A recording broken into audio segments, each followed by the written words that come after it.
இந்த மாவட்டத்தை பொறுத்த வரைக்கும் வேளாண்மை, அடுத்தது மீன்பிடி தொழில், பிறகு ரப்பர் தோட்டம், இந்த மூன்று தான் மையமாக வைத்து இந்த மக்கள் வாழ்ந்து கொண்டிருக்கின்றார்கள். வாழ்வாதாரமே இந்த மூன்று நிலையில்தான் அவர் வாழ்க்கை நடத்தி கொண்டிருக்கிறார்கள்.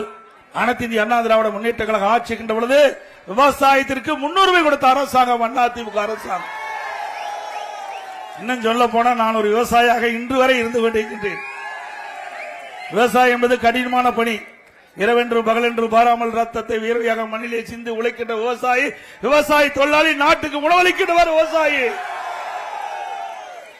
அப்படிப்பட்ட விவசாய தொழில் முன்னுரிமை கொடுக்கின்ற அரசாக அதிமுக அரசு திகழ்ந்தது.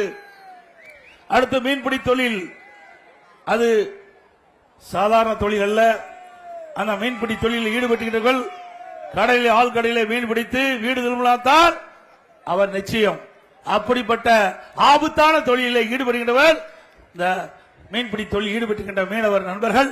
அவர்களுக்கும் பல்வேறு திட்டங்களை அனைத்து இந்திய அண்ணா திராவிட முன்னேற்ற கழக ஆட்சியை நிறைவேற்றுகின்றோம்.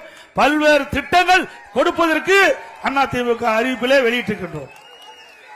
அதேபோல் ரப்பர், இந்த பகுதியில் ரப்பர் தோட்டம் அதிகமாக இருக்கின்றது. அதன் மூலமாக விவசாய பகுதி மக்கள் அதை பயிரிட்டு இன்றைக்கு அதிலே வாழ்வாதாரம் நடத்தி கொண்டிருக்கின்றார்கள். அந்த தொழிலும் சிறக்க அதிமுக ஆட்சி உரிய நடவடிக்கை எடுக்கப்படும் என்ற இந்த நேரத்தில் தெரிவிக்க விரும்புகின்றேன்.